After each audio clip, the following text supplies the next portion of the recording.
Before we get started, I'd like you to close your eyes and try to enjoy this experience on the same level as I created it, just with sound. Anyways, a second warning. In my opinion, some of the stuff you're about to hear might just blow your mind. So, hold on tight to your seats, folks.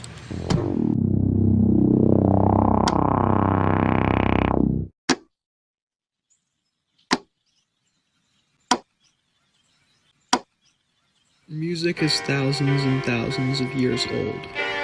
Our oldest example of a musical instrument is a flute made from the thigh bone of a cave bear. And it wasn't even created by humans, or at least it wasn't created by our species of humans. It was created by Neanderthals, not Homo sapiens. This leads me to my thesis. Music is something that exists outside of humans.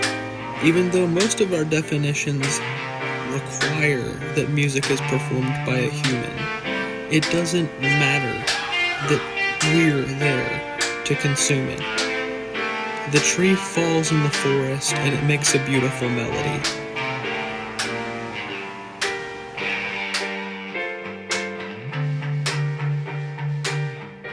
Philip Kitcher, one of the foremost experts in zoomusicology, or the study of the music of animals, said that one of the most interesting creatures to examine is the pied butcherbird of Australia.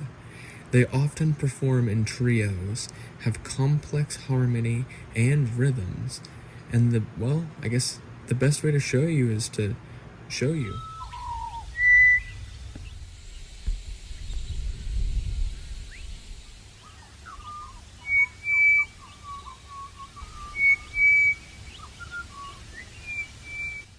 Now, that might not sound like much to you, but I promise you in a few minutes, that's probably going to have a bit more of an impact. So, take a listen to this. We're deep in nature, surrounded by the sounds of insects and animals, and the natural call of wind and water. To the untrained ear, this is an orchestra. But to somebody who's had musical experience, it seems like chaos. A composer starts with a simple melodic idea, and then expands that into something that can be played across many instruments. In the same way that a composer would write a part constraining a musician's position on their instrument, designating certain sections of the frequency spectrum to different instruments. The natural orchestra has its own place for birds in the same way that our orchestras have places for flutes. If people don't deny the musicality of birds, then they'll deny the essence of the storytelling within the performance.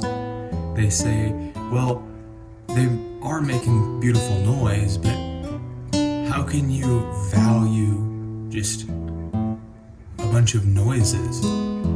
There is no intention behind it because there's no complex mind. And to that, I have to say that's bias, human bias. I have a little research I'd like to show you that stands against that. As discovered by Suzuki and Wheatcroft, birds actually use language. It's not as complicated as human language. It's not using metaphor as far as we know, but it is able to communicate ideas. He thinks of a way to test his theory via something called mental image, or mental misidentification. And this experiment is often used on humans to show that words have an effect on how we see things. So first, take a look at this image. Yeah, it's annoying when that happens. So anyways, the image that he shows on the screen is an optical illusion that if I told you that it's a dog, you would assume that it's a dog facing left. If I tell you it's a cat facing right. And this is an example of how words affect your interpretation of what you see, or reality itself. By using a very similar visual illusion to this, they were able to prove that birds use a particular call for snakes. Digging deeper into this experiment, they were able to divide the calls into sections of the sentence, defining what part said danger or what part said snake.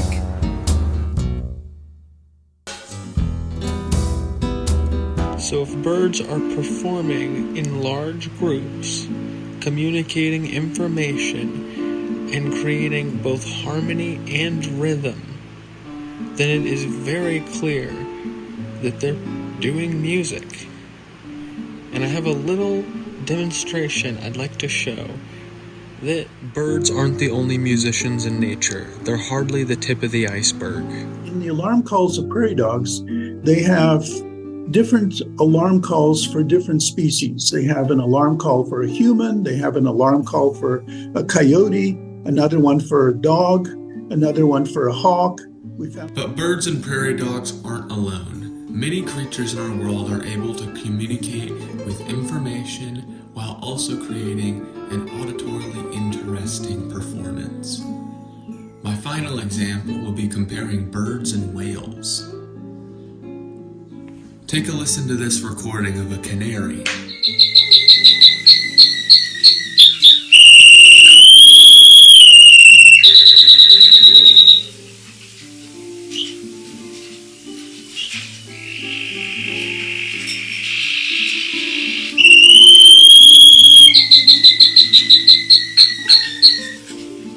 That was a canary, one of nature's most trained songbirds. They're so good at it that we have competitions where we have them perform against each other to see, which one has a more complex song and which ones we like better. Next, I'm going to take that same exact audio clip, pitch it down 3 octaves, and cut it in half speed-wise. Let's see if you can tell what it's supposed to sound like.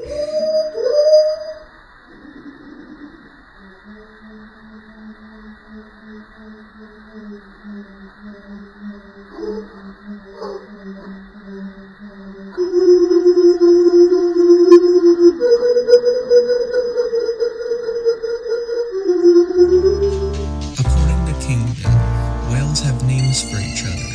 There are parts of their songs which mimic other whales, either the voice of the whale or a song that is common for the whale to be performing. All of this was a very roundabout way to make you think about the natural world around you.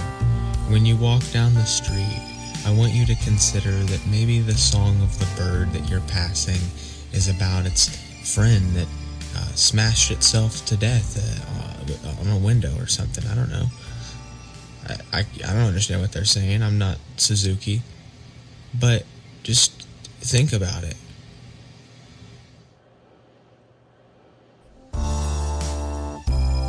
But seriously, what I want you to take away from this is that nature is worth listening to. And if you don't listen now, I promise you there will be a point in the future where there won't be anything for you to listen to. Voiced by Jake. The first 2 songs were recorded by me and my band, and all the other music was Kevin MacLeod. The most important credit is Professor Styles. Without him, I wouldn't have a reason to make this video, or write the paper, or be in this class. Thank you for making it so enjoyable.